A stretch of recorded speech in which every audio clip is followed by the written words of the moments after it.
Welcome to another episode of The Brand Called You, a video and podcast show that brings you leadership lessons, knowledge, experience, and wisdom from hundreds of successful individuals from around the world. Today, I'm privileged to have a very accomplished journalist, TV anchor, producer, editor, writer on the other side of the camera, Aabha Bakaya. Aabha, welcome to the show. Thank you, Ashutosh. It's a pleasure to be here and finally be in conversation with you. Thanks for having me. Thank you. Aabha is the founder of the AB network, which I'm assuming is Aabha Bakaya network. She's anchored and produced signature shows like Boss's Day Out, Gadget Guru, and Zig Wheels, and I've seen all of them. So, Aabha, what would you say are three key milestones in your life or your career? So, since you mentioned Boss's Day Out, I started my career in television at NDTV back in 2004. Okay. And I had a great experience doing shows like Boss's Day Out because at that time the industry was still nascent. There were only two business channels. So when we were interviewing some of these big CEOs, it was the first time that they were coming on television, and it was all very exciting. I moved to Bombay with the Economic Times a few years later, and that was also another high because it was again a startup channel at the time. So we were part of the founding team, which meant crazy hours, a lot of ideation, a lot of adrenaline, and great people coming together. And I was then with Bloomberg for a while, where I also got to travel, anchor out of their international studios. And that was a different experience because you got a little bit of flavor and perspective from, influential people across global markets. So that was also interesting. I launched AB Network soon after that because I also wanted to try and develop my own consultancy as well as original content, venture into that space. I know you're going to ask me about it, so I'll pause and let you ask me. Really what you want to know more about. Okay. So, that's a great segue to the next question. Yeah. Tell me about AB Network. What are you wanting to do here?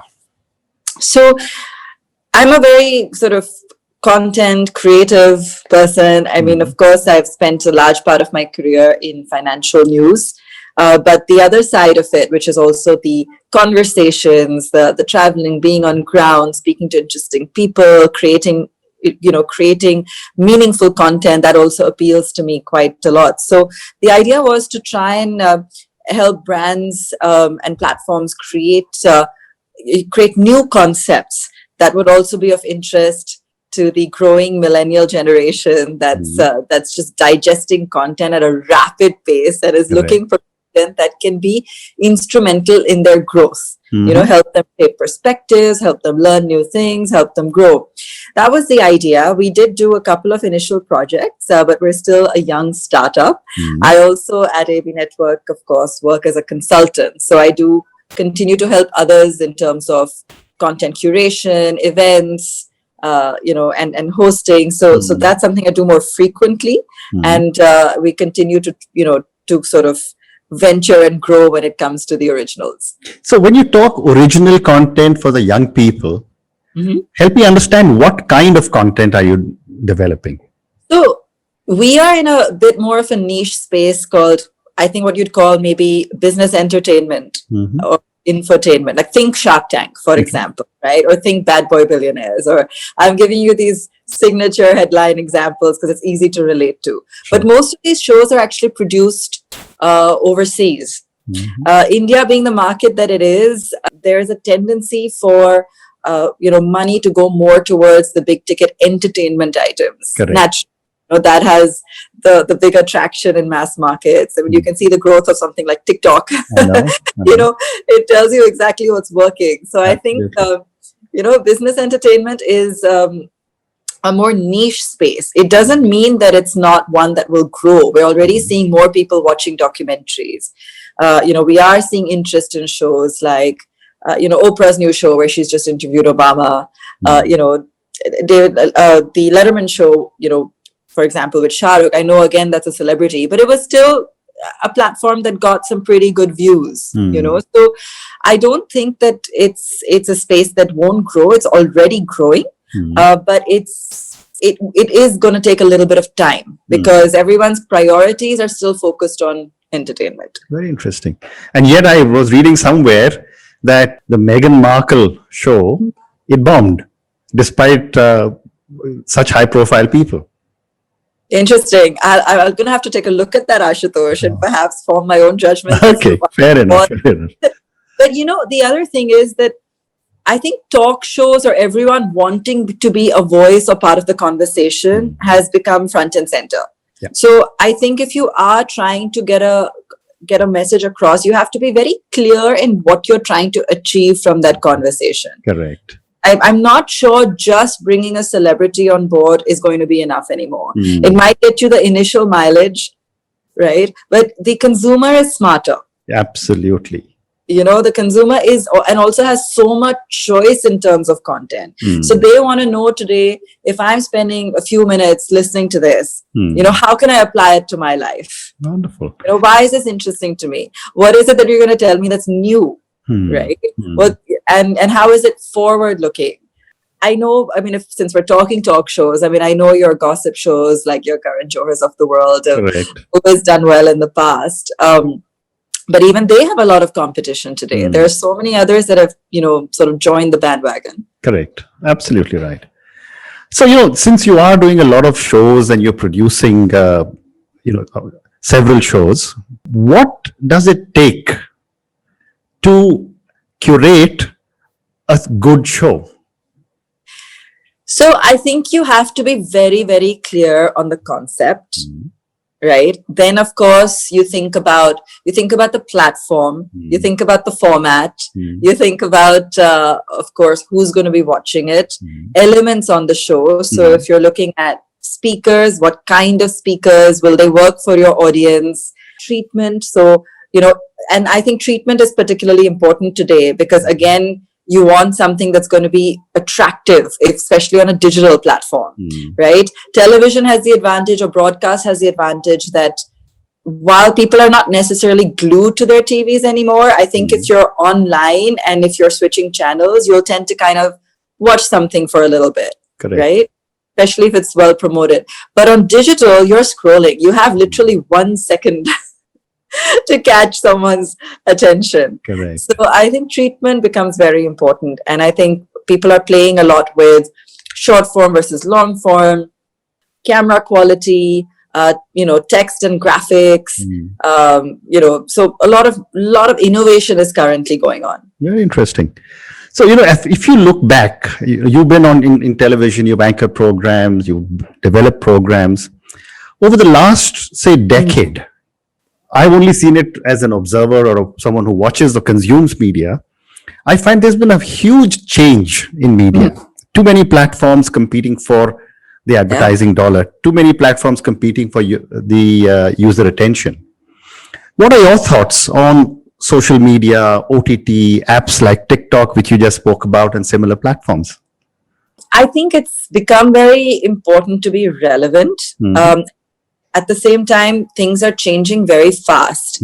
So, for example, we've had brands that are post this lockdown period. Take a look at fashion, for example. You've had brands and designers that for the first time have gone fully digital, even couture. At the same time, you have a luxury brand like a Bottega that's actually chosen to go offline. They've gone dark, right? Saying that it doesn't serve our purpose. It's too mass. Those are not our real customers. We're losing exclusivity, right?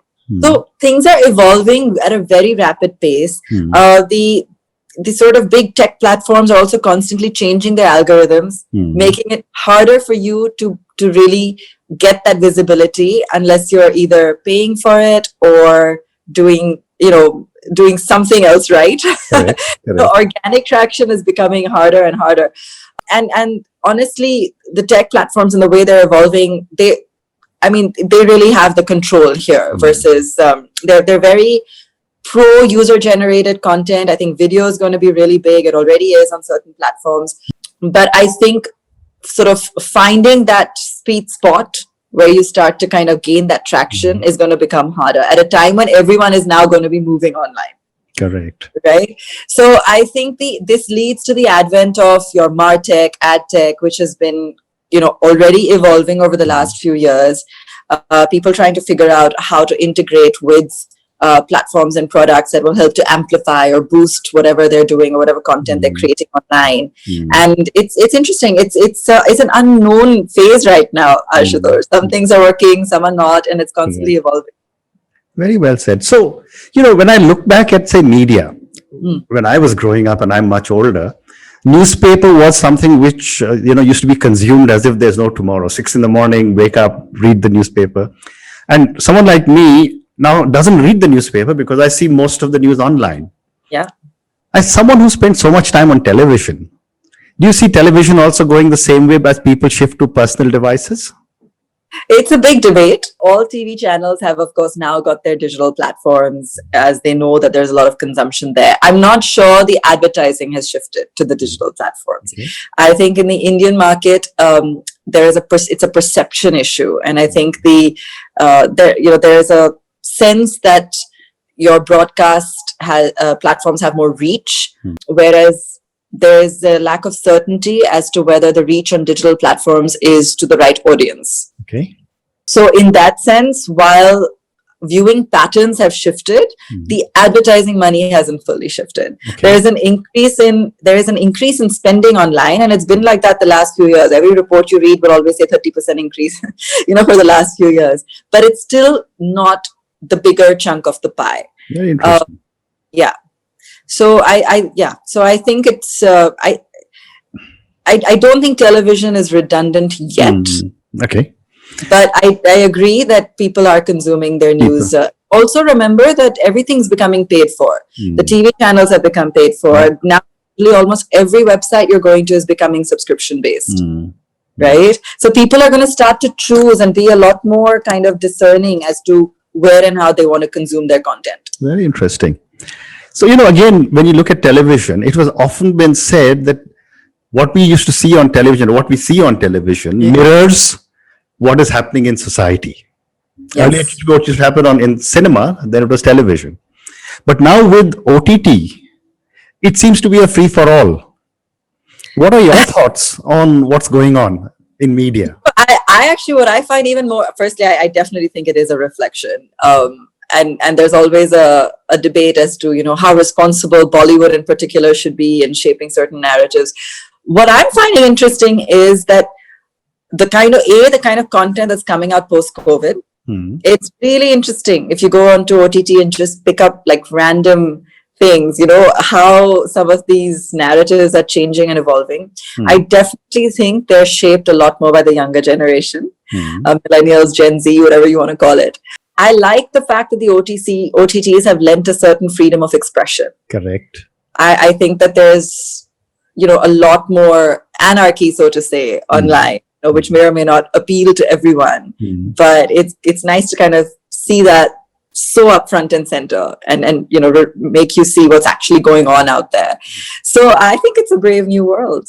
I agree with you. I mean, I think the freedom that OTT is giving for expression is absolutely incredible. And I know I watch a lot of different OTT platforms. So thank you. That was a great response.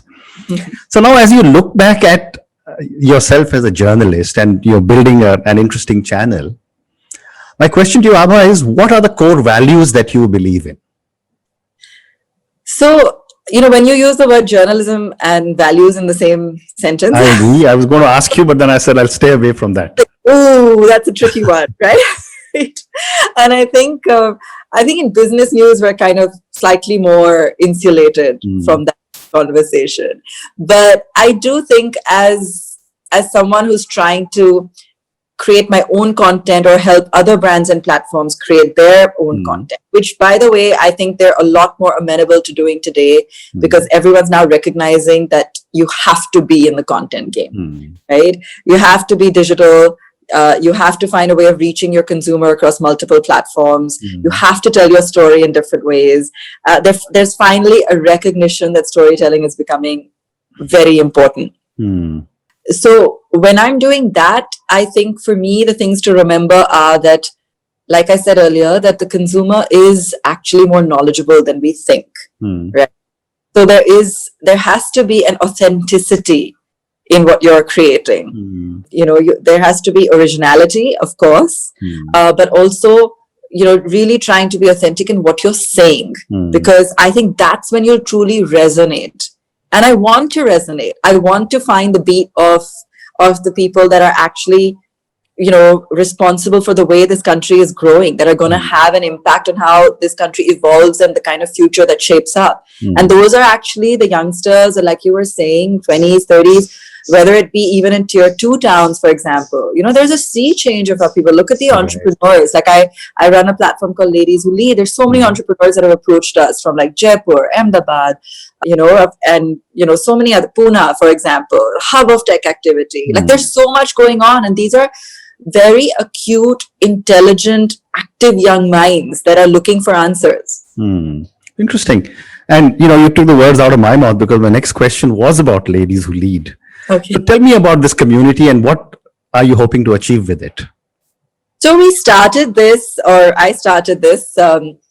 with some other enthusiastic young ladies who've become part of my team, as a way to engage and create a network of like-minded women who are looking to do more with their careers. Over time, while we've established and created that, especially in Bombay, because that's where we've been more active over the last couple of years. We already have a very strong network of women achievers and leaders.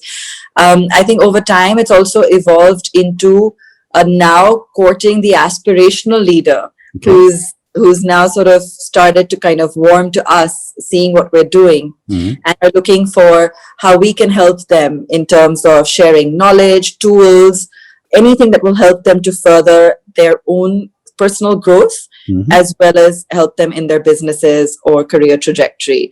I think what we stand for is you creating a better version of yourself. We just want to encourage women to go out there and pursue their dreams. Now, that could be creating your own home chef experience, baking from home, creating a great kitchen, or it could be becoming a CEO of a multinational. Okay.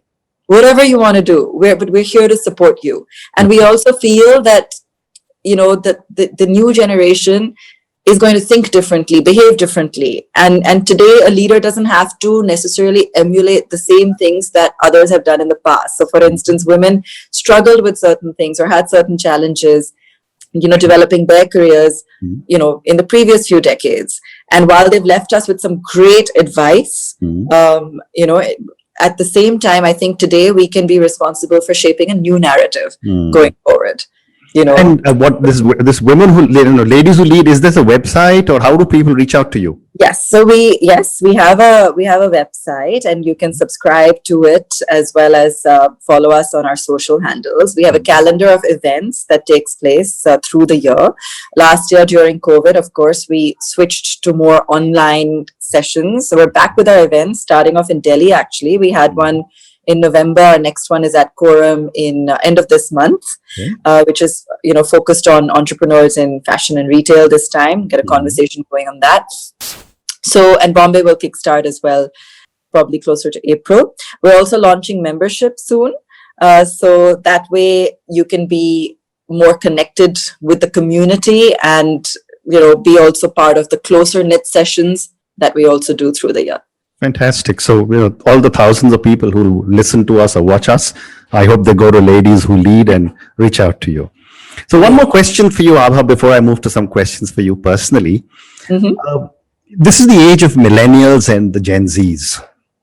Yeah. How are, and I believe that this age group of people will actually change the world from the mess that people of my generation are leaving behind. Right. How are these people, the millennials and the Gen Zs, changing the media business? They have a lot of questions. When you talked about values earlier, for example, the new generation, I think they all want to have a voice, and they have very clear ideals about what they feel the future should look like. They're not shy to voice it. I think our generation still got a little lost or caught up in sticking with the systems and authority and going with it. This generation questions. And I think great, it's great. I also think that currently the way media is evolving and the fact that we have so many multiple platforms, and also now an increasing amount of user generated platforms and content, like look at Substack, for example, I think it's going to lead to a lot of people setting up independent voices. Correct. And yes, while it's a challenge to amplify, I think there are tools and means of doing that. So if you're persistent and if you're really motivated, you'll figure it out. Amazing. Yeah. So I've got time for two, maybe three questions. My first question to you, after so much that you have seen in the media world, achieved so much, and you're looking at doing some amazing things, what does success mean to Aabha? I think success, I usually do these questions to other people. I can imagine. That's why I said I've got you on the other side. Yeah, I'm like, I think success to me is being fearless. I think to me that would be what would embody success, like just going out there and not being afraid to do you.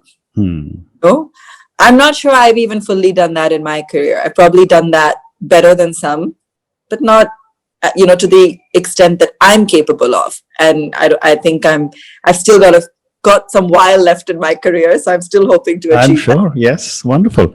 And therefore, a follow-up question to you is that what or who inspires you?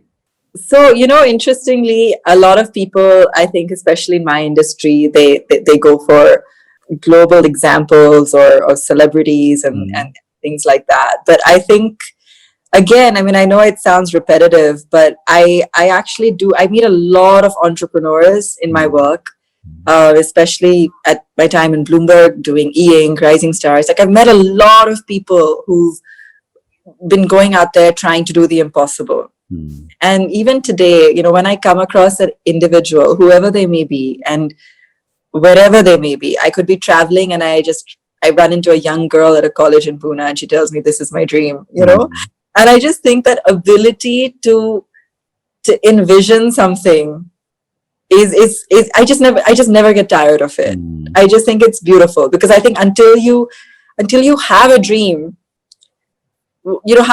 there's nothing else. You got to first have a dream, then you can figure out how to go after it. Very well said. Very well said. And now my last question to you, and this is a question on failure. Okay. I've often said that parents in India or South Asia don't teach children it's okay to fail, which is why we have always been taught come first, be at the head of the queue, and that manifests itself in our behavior patterns. Yet we fail all the time. So my question to you is, what have been some of your biggest learnings from your biggest mistakes or failures? So I think my biggest learning, and like everyone else, I would have had hiccups in my career. And I think one thing is to learn, as you said, from decisions that you make. Sometimes, failures can be all kinds, right? Like, let's say you have dips and in sort of your journey. I think one way is to look back and think of, okay, how could I have done this differently? Right. And I think for me particularly, I think many times I've probably not been conscious of how I could have perhaps been instrumental in driving that journey in a different direction. Okay. Sometimes you're going with the flow, but going with the flow, you forget that, hey, I can actually direct the flow. And today I think I'm a lot more cognizant of that. Okay. And, I also think that youngsters, while they're definitely more active and informed today, should also be cognizant of that, because societal structures still many times allow or indicate that you should just kind of follow what's coming to you, And I don't think you need to do that. You don't need to be scared of the fact that you see certain startups failing, for example. They've tried. It didn't work out. They'll try again, know. But yeah, you could think of, okay, how could I do it differently this time? Very interesting. Aabha, thank you so much. It's been such a pleasure speaking to you. I wish you, AB Network, and everything else that you're doing lots of success. Thank you so much. Thank you, Ashutosh. Thank you.